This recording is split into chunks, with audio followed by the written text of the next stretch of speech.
저는 이번부터 김장 사서 먹기로 했습니다. 저도 몇 년 전부터 사서 먹을까 했는데 고지식한 고집센 시부모님 때문에 김장만큼은 담가서 먹고 있었습니다.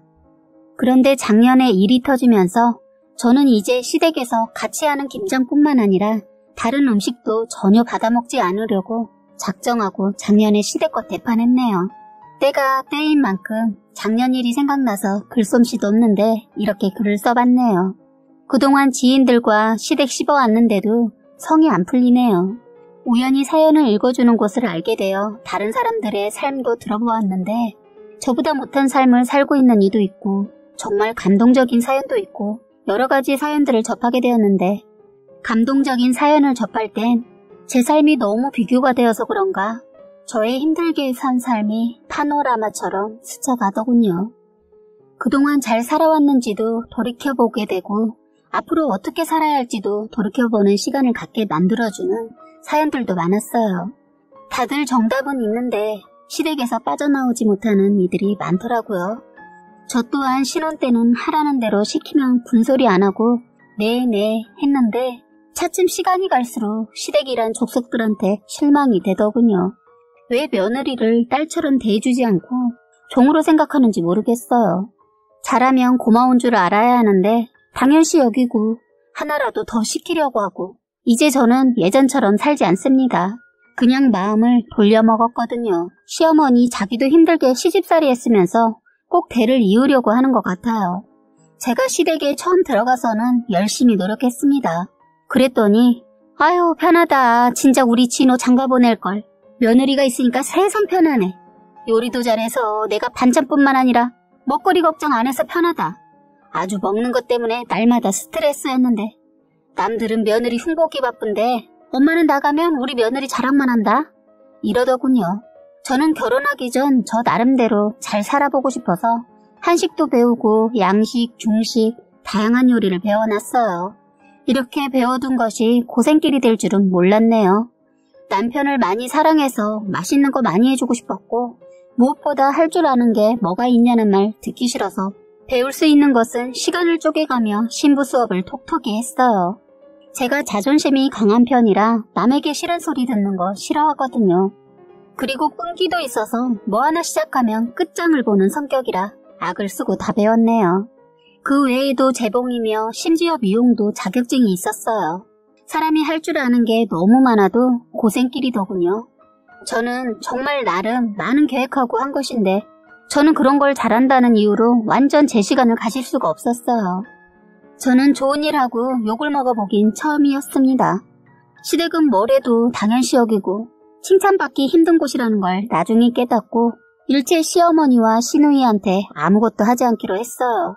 시누이라는 거 하나 있는데 자기가 공주인 줄 알아요.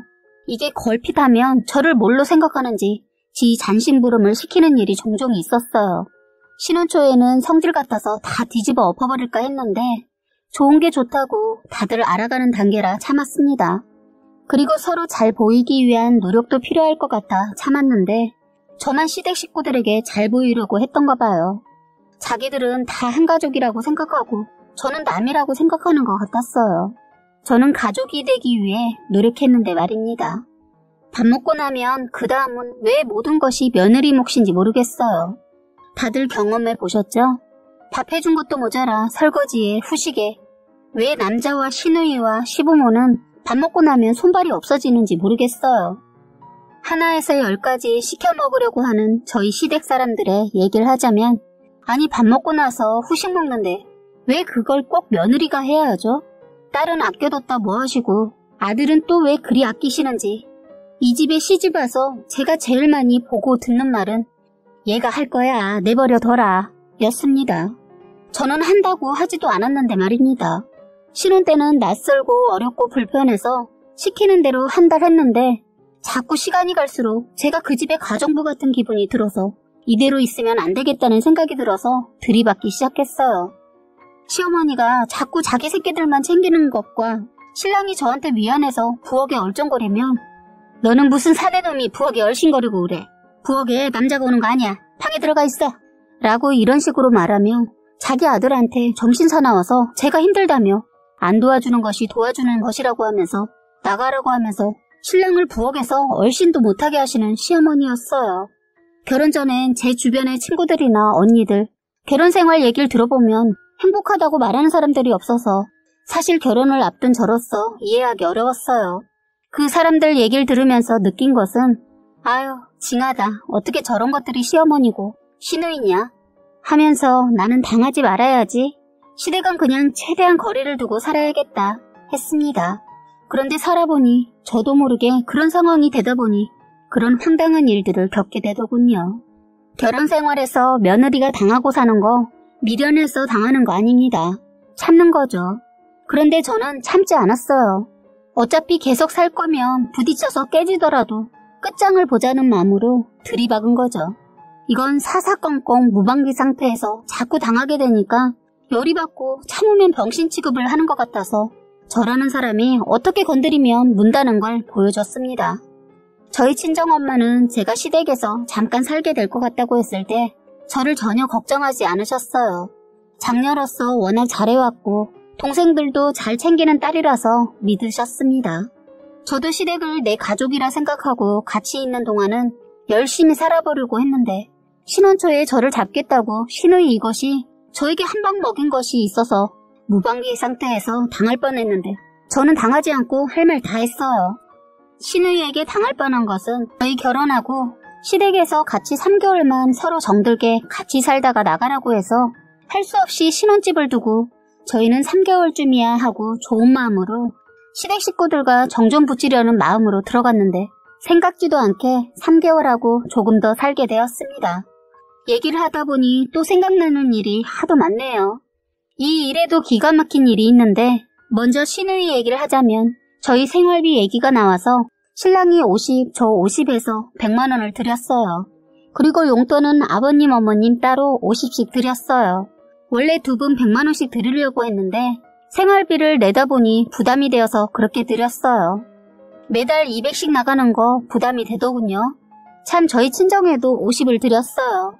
원래 다 100만 원씩 드릴 계획이었는데 차질이 생긴 거죠. 시댁에 생활비 낸다는 이유로 저희 엄마만 100을 드리는 건 왜 그런지 모르겠는데 눈치가 보였어요. 제가 벌어서 드리는 것인데도 그렇더군요. 어쨌든 식비로 100을 드리면서 살짝 조금 많은가 생각이 들면서 처음엔 신랑 30, 저 30을 했는데 어정쩡한 금액이 돼버리더라고요. 딱 잘라 50만 드릴까도 생각하다가 3개월이니까 큰 맘 썼죠. 그런데 시누이 이것이 부모님 용돈 드리는 것과 식비에 대해 걸고 넘어지더군요. 부모님 용돈을 각각 너무 적게 드린다는 거예요. 어이가 없어서 시부모님들 처음엔 200을 한 번에 식비 계산한 금액이라고 드릴 때 좋아하셨는데 시누이 말 듣고는 서운하다는 표정을 짓는데 참 사람들이 욕심이 과하구나 싶었어요. 시누이 자기 친구들은 시부모님한테 아예 카드 드리고 사고 싶은 거 마음껏 쓰시라고 한다는 거예요. 그 말을 하는데 기가 막혔어요. 솔직히 카드 드릴까도 생각 안 한 건 아니지만 오히려 부모님이 매달 저한테 눈치 보이지 않을까 싶은 생각도 들었어요. 괜히 쓰기도 불편해 하실 것 같았거든요. 그냥 매달 똑같은 돈 드리는 게 부모님도 쓰는 재미, 모으는 재미 둘 다 잡으실 것 같아 그렇게 했는데 시누이 말에 시어머니 표정이 좋지 않았어요. 그래서 제가 물었죠. 어머님, 차라리 적은 돈이라도 카드보다 나으실 거예요. 카드 받으면 매달 50만 원씩 먹고 사고 하실 거예요? 아니잖아요. 어떤 달은 쓰고 어떤 달은 낭비가 안 될 때도 있잖아요. 만약 카드 쓰시면 제가 내니까 어머님 안 쓰신 날엔 저는 좋겠죠. 하지만 어머님이 현금으로 받으시면 안 쓰고 그 돈이 쌓이잖아요. 지금은 50이지만 3개월 후엔 저희 나가면 100씩 드릴 거예요. 생각지도 않은 식비 계산하다 보니 그렇게밖에 못 드려요. 그리고 저희도 모아야 집도 사죠. 하니까 아버님이 그래, 아유 우리 며느리 똑똑하다, 현명해. 난 좋다. 아버지 시골에 있을 땐 은행으로 입금해 줄 거지? 그럼요, 걱정하지 마세요. 저희 아버님은 경기도 쪽에 밭을 사셔서 노후는 농사를 지으면서 혼자 사시고 계시는데 주말이나 한 달에 서너 번씩 서울로 올라오셔요. 그래서 가족 행사나 아버님 기분에 따라 올라오시면 그때 만날 수 있어요. 저희가 결혼을 추수 끝나고 해서 그땐 아버님이 거의 집에 계셨는데 한 달도 못 되어서 답답하시다고 시골 가시더라고요. 어쨌든 아버님은 신이 나셨는데 어머님은 50이 마음에 안 들었는지 꿍하시더군요. 그러면서 한다는 소리가 헐, 이걸 가지고 누구한테 자랑을 하냐? 다들 100은 넘게 받던데 하시는데 순간 너무 서운했어요. 저에게 따로 100 넘게 받고 싶었던가 봐요. 며느리 돈은 그냥 하늘에서 뚝 하고 떨어지는 줄 알더라고요. 아주 거지 근성도 아니고 거저 먹으려고 하는데 어머님이 그렇게 나오니까 그 50도 드리기 싫었어요. 저도 심통이 나서 시누이를 건드렸어요. 아가씨, 생활비 얼마나 내고 있길래 저보고 조금 낸다고 하는 거죠? 저의 질문에 다들 조용해졌어요. 그런데 시누이 한다는 소리가 내가 왜 생활비를 내요? 우리 집인데. 언니도 웃긴다. 언니는 시집 오기 전에 생활비 냈어요? 그럼요. 당연한 거 아니에요? 부모가 다 큰 자식을 언제까지 먹여 살려요? 성인 때까지만 키워줬으면 이젠 스스로 살아야죠. 더군다나 이렇게 부모님 집에 얹혀 살면서 생활비도 안 낸다는 게 말이 돼요? 하자 다시 조용해졌어요. 시어머니 딸이 말도 못하고 저에게 말로 줬다가 대로받는 걸 보고 감싸돌더군요. 아유, 내가 내지 말라고 했어. 자식인데 돈 받기 뭐해서. 그럼 저희 신랑도 자식이니까 안 내도 되는 거네요. 저는 남이라 내야 하나요? 하니까 시어머니 말을 얼버무리면서 얘, 너 왜 이렇게 어른한테 꼬치꼬치 따지거든이? 그래, 내 아들도 안 내고 지내다 이제 낸다. 이제 새 식구도 생겼는데 내면 안 되니? 어머니 논리는 뭐예요? 하자 아무 말도 못하더군요. 알았다. 그럼 다들 내지 마. 성질내고 방으로 들어가 버리더군요. 시아버지가 저를 보고 엄지를 들어 올리시더니 아들, 딸한테 야, 네 엄마를 이기는 사람이 들어왔다. 와, 우리 이제 좀 편해지려나? 하시더군요. 그런데 시누이 아버님을 향해 아빠 누구 편이야? 하고 쌩 하고 방으로 들어가 버리더군요. 그래서 저희도 어느 정도 치우고 그냥 방으로 들어갔어요.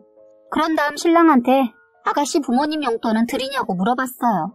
그런데 용돈은커녕 사치만 겁나 부린다고 하더군요. 저도 이제는 가만히 있으면 안 되겠다 싶었어요. 다음날 시어머니의 안색이 좋지 않더군요. 시어머니 제가 방으로 찾아와서 사과할 줄 알았나 봐요. 사과하지 않아서 그런지 살얼음판이더군요. 저는 아무렇지 않게 인사하고 방긋방긋 웃으며 시누이보다 일찍 밥 먹은 후 시누이한테 아가씨 오늘 쉬는 날이죠?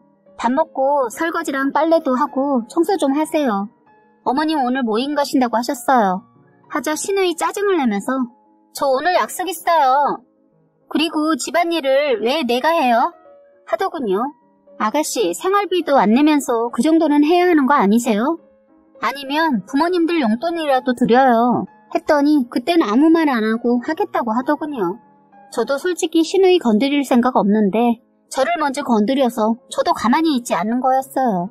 한번 시누이랑 부딪히니까 자꾸 거슬리더군요. 어머니께서 처음엔 살림 가르쳐 주신다고 하면서 같이 이것저것 하시더니 시간이 갈수록 살림에서 손을 하나하나 놓으시는 거예요.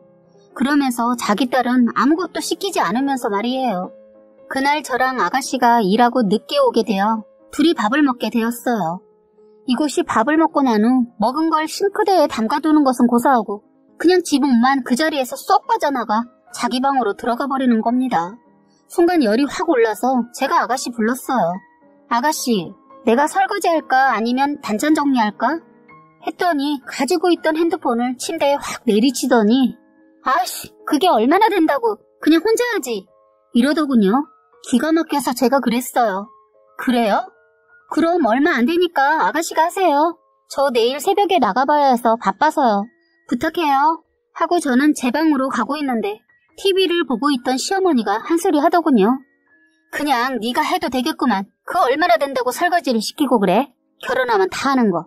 하는 겁니다. 이런 일이 한두 번이 아니어서 저도 참다. 이제는 이대로 두면 안 되겠다 싶어서 시누이가 하는 대로 해줬더니 그러더군요. 그래서 시어머니한테 한마디 했습니다. 어머니, 그래서 제가 아가씨한테 부탁한 거예요. 어머니 말대로 얼마 안 돼서요. 그러니까 신경 쓰지 마세요. 하고 그냥 방으로 들어가 버렸어요. 그랬더니 잠시 후 시누이가 방에서 나왔는지 이것이 있는 짜증을 내면서 그릇을 팍팍 던지는지 소리가 요란했어요. 그러자 시어머니가 저 들으라는 소린지 큰 소리로 내버려 둬. 엄마가 해. 그거 얼마나 한다고 힘들게 일하고 온 사람한테. 어른이면 어른 노릇을 해야지 하는 거예요. 안에서 듣고 있는데 화가 치밀어 올라서 밖으로 뛰쳐나가려 하는데 신랑이 제 손을 잡더군요. 그냥 있어. 괜히 일 크게 만들지 말고. 이럴 땐 가만히 있는 게 나아. 내가 우리 엄마 잘 알잖아. 이럴 땐 괜히 붙어봤자 네가 당해. 이러면서 저를 꼭 안아서 못 나가게 잡더군요. 그날은 제가 한번 그냥 넘겨줬어요. 그런데 이것이 그때 그걸 그냥 넘겨줬더니 신우이 이것이 이제는 옷 가지고 스트레스를 받게 하더군요. 사소한 드라이클리닝 이런 걸 가지고 말입니다. 세탁소에 맡겨달라고. 자기가 가지고 출근했다가 퇴근길에 맡기면 될 것을 꼭 저한테 시키더군요. 저는 부모님과 같이 살았어도 저는 제 할 일은 스스로 한 사람이라 그런 행동이 이해가 안 됐어요. 그래서 이 일로도 집안이 한번 시끄러운 적이 있었네요. 제가 시댁에 들어와 산 지 한 달 됐을 때는 그 일을 어머님이 하고 계셔서 몰랐어요. 저도 결혼하고 계속 일을 하고 있었기 때문에 그런 사소한 일에는 신경을 못 썼어요. 그런데 2달쯤 되었을 때 시어머니가 저한테 이제는 가족이고 하니 제가 할 일은 해줬으면 좋겠다고 하면서 기가 막힌 게 자기 딸 세탁소에 맡길 옷을 제 거 맡기면서 같이 하라는 거예요. 제가 세탁소에 들러 퇴근길에 가져오는 걸 몇 번 보시더니 그런 말을 하더군요. 그때 생각을 좀 했어요. 이걸 해줘? 아님 처음부터 초장에 잡아? 그러다 저 때 일도 있고 자꾸 자기 집이라고 아무것도 안 하고 얄밉게 굴어서 저는 결심했죠. 초장에 잡기로. 그런데 때마침 신우이 이것이 저희 방에 오더니 언니, 내 방에 세탁할 옷 꺼내놨으니까 그거 내일 가져다 맡겨주세요. 하고 문을 닫더군요. 이것이 내가 편해서 이런 행동을 하는 것은 아닐 테고 저를 한번 이겨보겠다는 것 같아서 그래서 저는 벌떡 일어나 아가씨, 그런 건 스스로 각자 알아서 하죠. 했더니 갑자기 TV를 보고 계시는 어머니를 쳐다보더군요. 아가씨, 저랑 얘기하는데 왜 어머니를 봐요? 저는 그런 일까지 못해요. 아니, 언니 거 하면서 해달라고요. 그래요? 그럼 제 거 아가씨 거 하면서 해줄래요? 아, 그러면 되겠네. 세탁소가 아가씨 퇴근길이니까 아가씨가 하는 게 더 좋겠어요. 저는 퇴근할 때 그쪽이 일방통행이라서 늘 차 주차해놓고 다시 가서 가져오고 했는데 했더니 이것이 할 말이 없으니까 저 일 끝나면 바빠요. 가만히 보니까 일 끝나고 하루에 빠지지 않고 술 먹고 오던데 그날 하루 술 약속 취소하고 다녀오면 되겠네요. 그리고 말이 나와서 말인데 아가씨 나중에 결혼할 거면 술도 이제 줄여야 하지 않겠어요?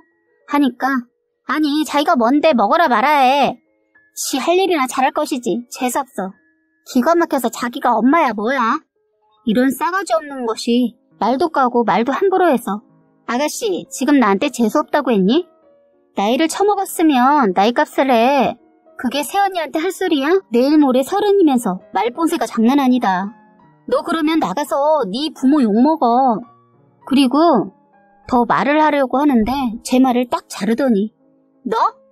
금방이라도 저를 향해 달려들듯이 얼굴은 오랑우탄이 성질난 모습을 하고선 저를 쳐다보고 있길래 그래 너 네가 먼저 나보고 지라며 하고 저는 그날 시어머니가 있어도 할 말은 해야겠어서 신우이 그것을 잡았어요.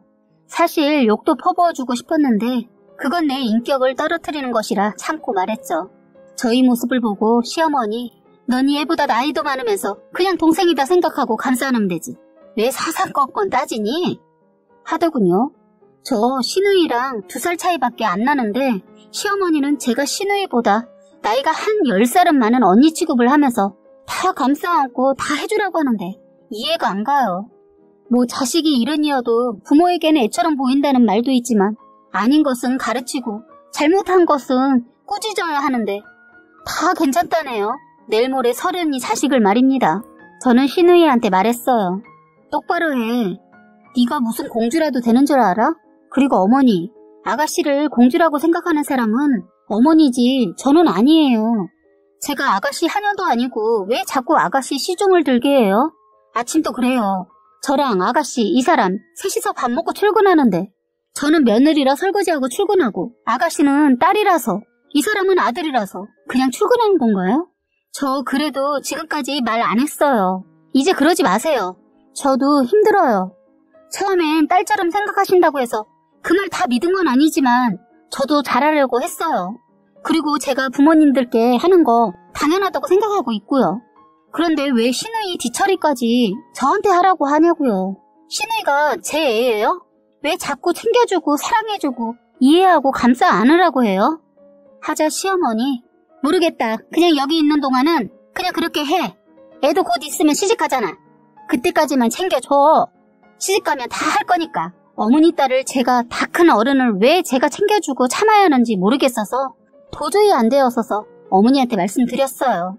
사실 3개월만 살기로 했는데 살다 보니 3개월을 조금 넘었거든요. 그래서 이때다 싶어서 말씀드렸더니 황당한 소리를 하셨어요. 너희 그 집으로 못 들어간다. 아니 이게 무슨 말인가 싶었어요. 거기 세줬어. 얼마 전에.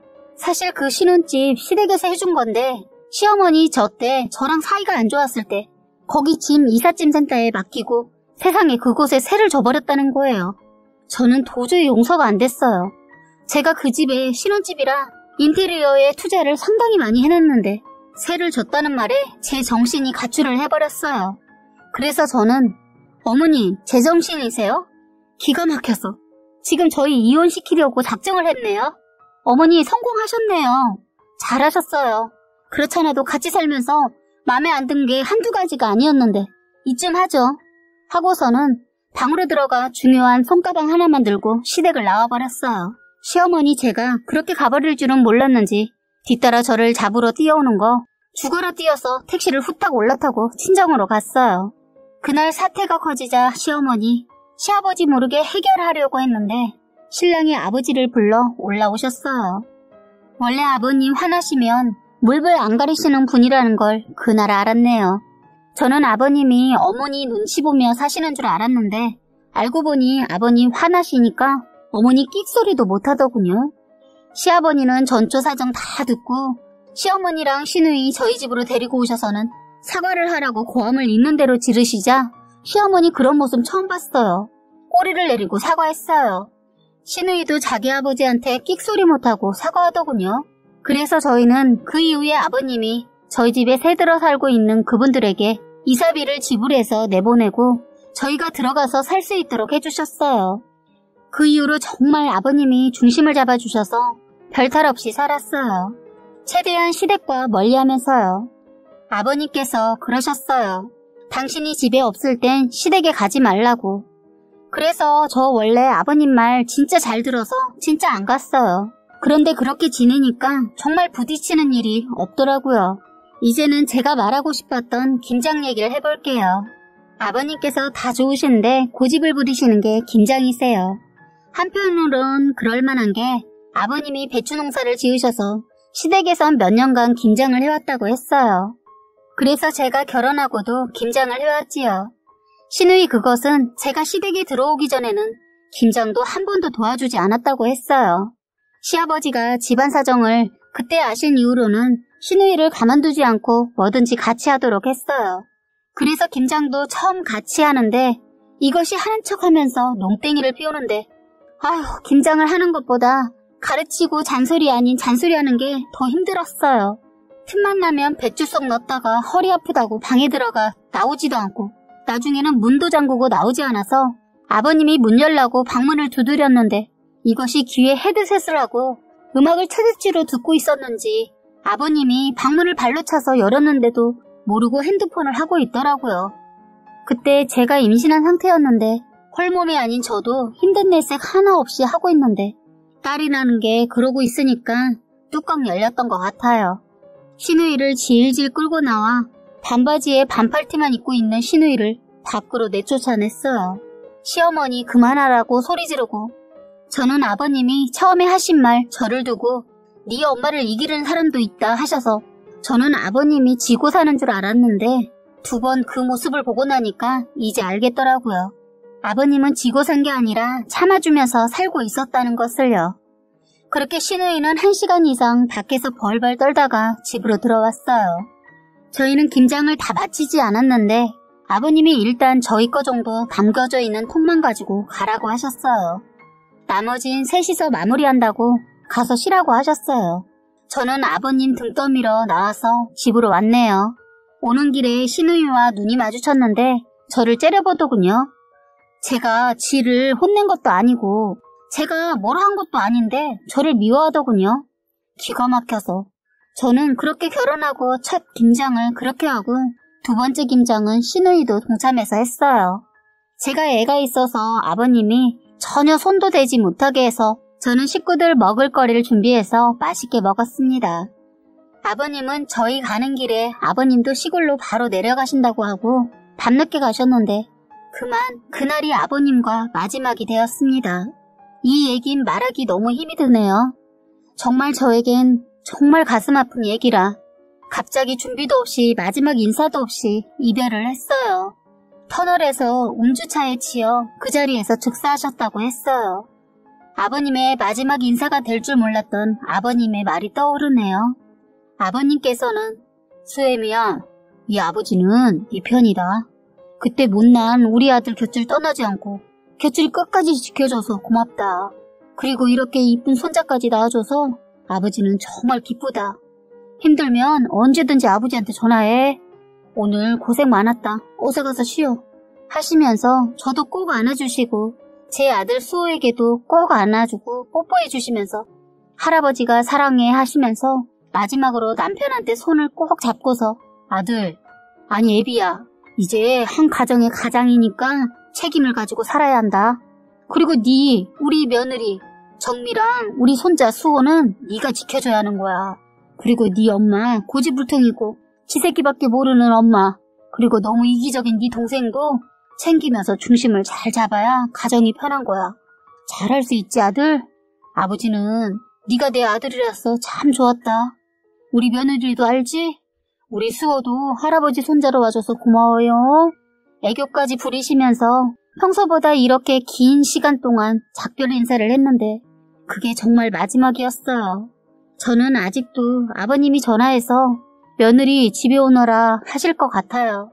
너무 그립습니다. 아버님 보고 싶어요. 거기도 그렇게 좋아하시는 농사 지을 수 있는지 모르겠네요. 아버님 사랑합니다. 아버님이 저희 곁을 떠나시고 제가 위기가 몇 번 있었는데 아버님 때문에 참고 잘 살고 있습니다. 시누이는 결혼해서 더 시누이 노릇 더 하고요. 어머님도 아버님이 떠나자 완전 왕이 되셨어요. 아버님이 안 계시니까 저를 그때부터 잡으셨어요. 저는 아이를 하나 더 가졌는데 몸이 좋지 않아서 잠시 일을 쉬고 있었습니다. 일을 쉬어서 그런지 몸이 많이 좋아지더군요. 때마침 김장철이 되어서 어떻게 할까 고민을 했어요. 아버님이 계셨다면 농사 지은 것이 있으니 고민 안 하고 그걸로 했겠지만 이제 농사 지은 배추도 없고 그냥 절인 배추 사다가 간단히 담가 먹을까 여러 가지 생각을 하고 있었는데 때마침 시어머니께서 전화해서는 김장하게 다음날 오라고 하더군요. 이번까지만 다 같이 담가 먹고 다음에는 어떻게 할지 한번 보자고 하더군요. 시누이도 임신을 했는데 시댁에서 해준다고 해서 안 한다고 했다고 했어요. 그래서 저희하고 어머니 거만 하니까 그리 많지 않겠다 싶어서 저는 다음날 첫째를 데리고 서둘러 시댁을 갔는데 거실에 들어서자마자 깜짝 놀랐네요. 세상에 절인 배추를 사놓은 것처럼 말씀하셨는데 그게 아니었어요. 어머니는 그냥 배추를 사서 절여 놓았다면서 이제부터 헹구는 것은 저보고 하라는 겁니다. 애 낳을 날이 한 달하고 조금 남은 저보고 말입니다. 그리고 아파서 회사도 쉬었는데 말이에요. 저는 김치속만 넣는 거 도와드려도 금방 끝내겠지 하는 마음에 왔더니 절인 배추 씻는 걸 저한테 시키더군요. 이게 뭐지 했어요. 배추가 유난히 많아서 물어보니까 이번엔 100포기를 한다는 거예요. 너무 많이 하는 것 같다고 하니까 내년엔 그냥 사서 먹을까 생각도 해서 그냥 올해 많이 해둔다고 하더군요. 어쨌든 시댁에 왔으니까 안 한다고 할 수도 없어서 그냥 남편 회사 가서 한두 시간만 일하고 온다고 해서 그때까지만 하자는 마음으로 무거운 몸으로 씻고 있는데 남편이 올 시간이 되었는데도 오지 않아서 전화를 해보려고 하는데 시어머니가 전화 자기가 했다면서 못하게 하는 거예요. 그러면서 시어머니 한다는 소리가 내가 아까 방에 가서 전화했다. 오고 있단다. 그런 거 신경 쓰지 말고 빨리 씻기나 해라. 이거 언제 끝내려고 세워라 내워라 하고 있냐? 하시는데 서운하기도 하고 기분도 나빠서 그럼 어머니도 도와주세요 했더니 너 모르는구나. 저거 절이는 것이 더 얼마나 힘든데. 난 좀 쉬어야겠다. 이거 씻어서 물 빼놔라 하고 방으로 들어가 버렸어요. 몸이 무거우니까 절여놓은 배추를 씻는 것이 많이 힘들었어요. 그래서 쉬엄쉬엄 조금씩 씻고 있는데 아무리 기다려도 남편이 오지 않아 전화를 해봤습니다. 그런데 정말 기가 막히더군요. 남편이 하는 말이 김장 다 했다며? 힘들었을 텐데 어떻게 금방 다 끝낸 거야? 하더군요. 무슨 개 같은 소리야. 누가 끝냈대? 지금 절인 배추 씻고 있는데 그것도 100폭이나. 아까 엄마가 그러던데 다 끝났다고. 그냥 일보라고. 알았어, 지금 갈게. 하고 다급한 목소리로 전화를 끊더군요. 전 그때 알았습니다. 제가 지금 당했구나. 저는 시어머니 말만 믿고 정말 남편이 오고 있는 줄만 알았습니다. 그런데 더 기가 막힌 게 뭔지 아세요? 저도 지금 글을 쓰는데 그때 생각이 나서 화가 나네요. 어쨌든 저는 하던 걸 멈추고 옷을 챙겨 입고 있는데 그 사이 신우이 년이 들어오면서 엄마, 우리 거 먼저 김장 다 했어? 고기 먹으러 오라며 하고 들어오더군요. 이건 또 무슨 얘긴가 했습니다. 딱 보니 감이 오더군요. 이 두 모녀가 저를 골탕 먹인 것에 화가 치솟았어요. 저는 어머니, 너무하시네요. 제가 지금 거의 막달이고 아파서 회복 중이던 거 아시죠? 어떻게 저한테 이러실 수 있죠? 하자 네 시누이 임신 초기잖니? 그러면 초기라 아가씨는 아끼고 막달인 저는 배추 100포기를 씻으라고 부르셨어요? 하고 말하고 있는데 그때 남편이 들어왔어요. 남편은 얼굴이 벌겋게 달아올라서는 절여놓은 배추를 거실에 마구 던지면서 이딴 김장이 뭐라고 이러세요? 정말 어머니 이러다 이 사람 잘못되면 그제 어떻게 받으려고 이러세요? 병원에서 안정치하라고 했다고 했잖아요. 이런 발성한 사람 너야? 신우이 오빠 그런 모습 보고 놀라서는 아니야, 엄마가. 너만 살겠다고 지금 무슨 말을 하는 거야? 네가 먼저. 아니, 엄마 그랬잖아 하면서 신우이는 울고 그럼 엄마야? 아니다. 그럼 둘 다 아니면 이건 뭔데? 둘 다 이 정도밖에 안 되는 사람들이야? 앞으로 이 사람 또 이런 식으로 괴롭히면 저 가만 안 있어요. 그리고 너 아직도 그 모양이야? 네가 뭔데 네 새언니 부려먹어. 너도 이런 일 어머니랑 같이 꾸민 것 같은데 너 앞으로 내 눈앞에 이딴 짓거리 다시 하면 너도 내가 가만 안 둘 줄 알아. 그리고 앞으로는 김장 각자 알아서 사 먹는 걸로 해. 하면서 남편은 저에게 자기야 미안해 괜찮아? 하자 저는 쇼를 했어요. 나 배가 뭉치는 것 같아. 하자 놀라서 저를 데리고 서둘러 시댁에서 나왔어요. 밖에서 들으니 시어머니 시누이한테 한 소리 하더군요. 아휴, 저 많은 배추를 어쩐다냐. 내가 네 말을 들은 게 아닌데. 너 이거 네 신랑 불러서 해서 가져가. 엄마도 그러자고 했잖아. 그리고 이걸 어떻게 해. 몰라, 나도 안 가져갈래. 둘이 싸우더군요. 저희는 그러던가 말던가 그냥 왔어요. 남편은 놀라서 병원을 가자고 한 걸 쉬면 괜찮다고 하고 집으로 왔네요. 저희는 그날 이후 시댁이 일체 안 가고 이번 김장도 안 하고 사 먹기로 했어요. 남편이 중심이 되어 주어서 저희는 지금도 잘 살고 있습니다. 시어머니 한 번씩 전화해서 애들 데리고 오라고 하더군요. 이럴 때마다 남편한테 말했더니 절대로 가지 말라고 합니다. 제가 시아버지 말 잘 들어서 편했던 것처럼 남편 말 잘 듣고 있어요. 김장 얘기를 하다 보니 참 많은 얘기를 하게 되었네요. 글솜씨 없는 제가 이런 긴 글을 쓰게 되었는데 끝까지 읽어주셔서 감사합니다. 지금까지 여러분들의 삶의 이야기를 읽어드리는 해바라기 사연방이었습니다.